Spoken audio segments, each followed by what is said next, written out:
Hi everyone, I'm Miss Shirley. In today's video, we're going to discuss question 1 until 10 for perak trial paper 1.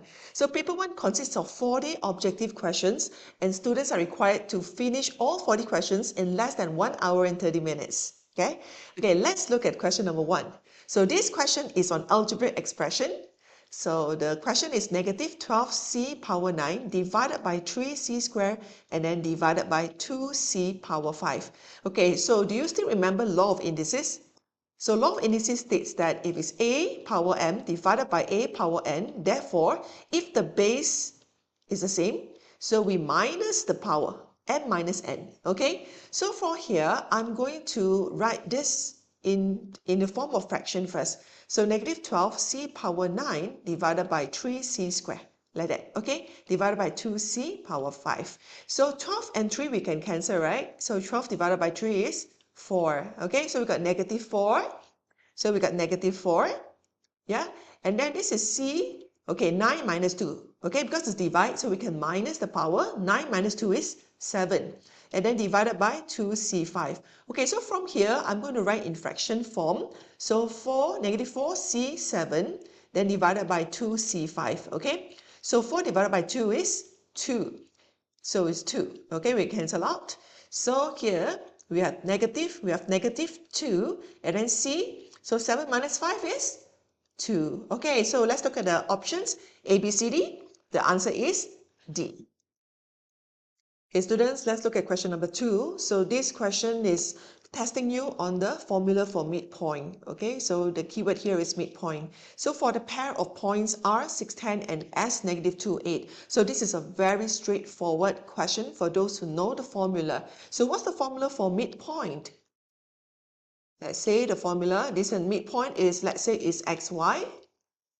Okay, so equals to x1 plus x2 over 2, comma, y1 plus y2 over 2, and then there's a big bracket, okay, because it's a coordinate. Okay, so for R and S, I'm going to treat the S as the x1, y1, and S to be x2, y2, okay? So we're going to sub inside. So x1 is 6, so 6 plus negative 12, then over 2, and then y1 is 10, y2 is 8 over 2, and then bracket, okay? So equals, so this is 6 minus 12, which is negative 6. Negative 6 divided by 2 is negative 3. And then the next one, 10 plus 8 is 18. 18 divided by 2 is 9. So negative 3, 9. Let's look at the options, A, B, C, D. The answer is D. Let's look at question number 3. Diagram 1 shows a graph of quadratic function. So this is a quadratic function. Okay, determine the equation of the axis of symmetry of the graph of the quadratic function. So where is the axis of symmetry? In the middle here, right? It's like a mirror. Okay, so which means that we need to know what is this point. What is this x value? Okay, so in order to get this x value, we need to find what is the midpoint. So this is 0, it's between 0 and here 14. Because this coordinate is 14, negative 10.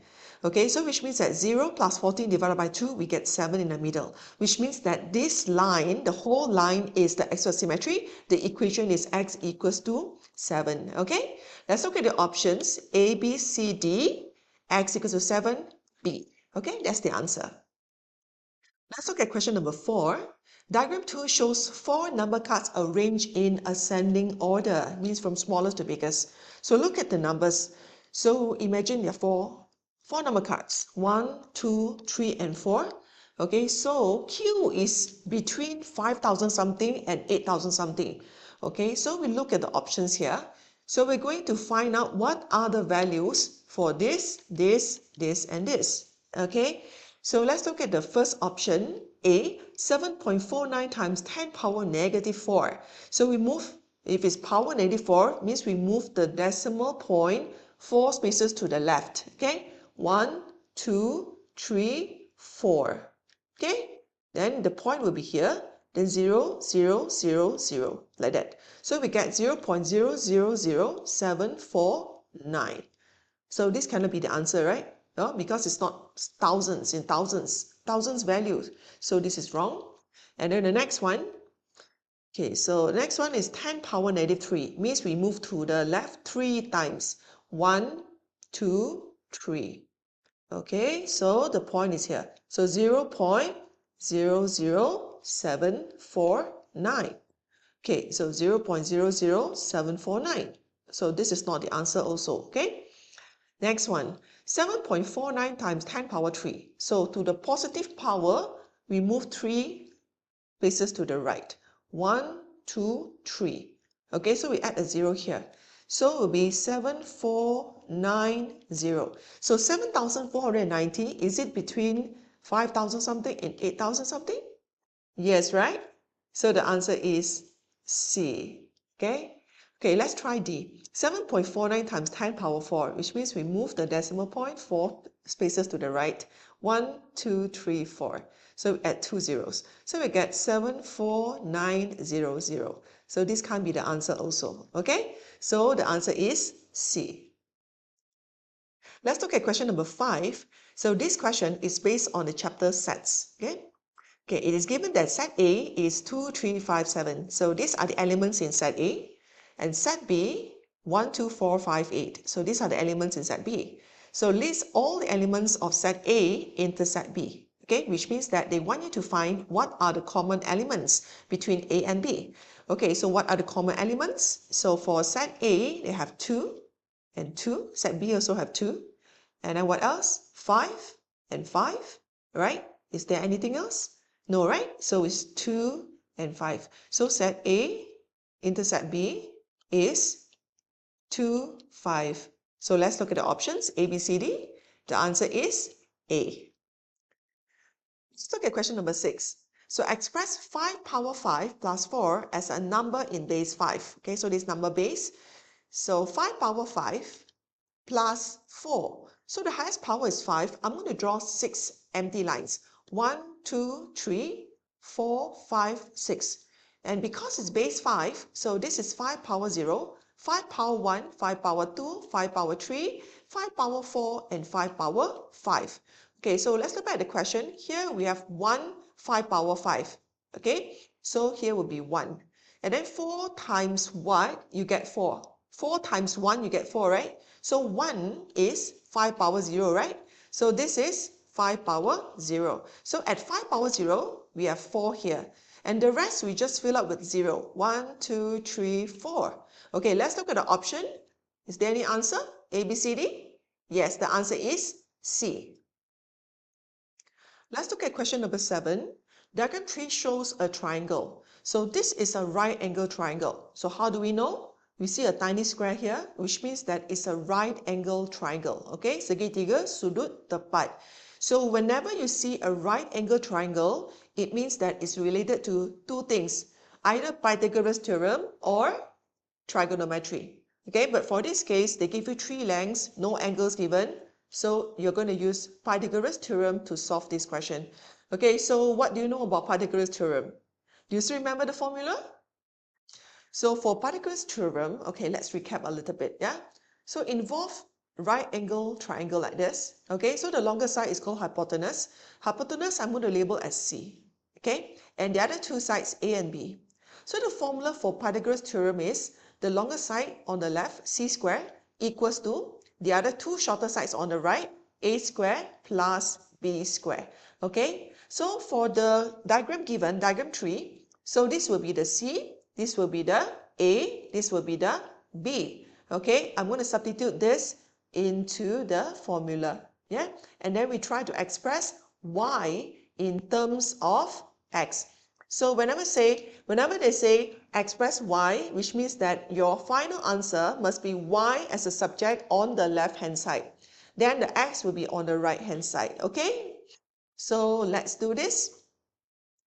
Okay, I'm going to do it on the right side. Okay. So C squared equals to A squared plus B squared.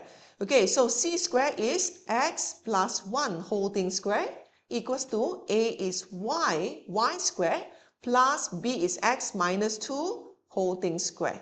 And then we're going to expand the brackets. So x squared plus 2 times x times 1 is 2x plus 1 squared is 1. Then y squared plus x squared minus 2 times x is 4x, then plus negative 2 whole thing square is plus 4. Okay, and then I'm going to solve this. So x square and x square we can cancel out, okay, because x square minus x square, when we move over to the left, minus, then no more x square, right? Okay, so now we gather all the x to one side. So you see here, the like terms, 2x and negative 4x. So 2x, okay, this negative 4x, I'm going to move it to the left-hand side, so become plus 4x, okay? And then here equals to plus 4x, then y square, then minus 4, minus 1, so become plus 3. Okay, but they want y to be as a subject, so never mind, I solve this first. 2x plus 4x is 6x, right? Then plus 3, move over, so become minus 3 equals to y square.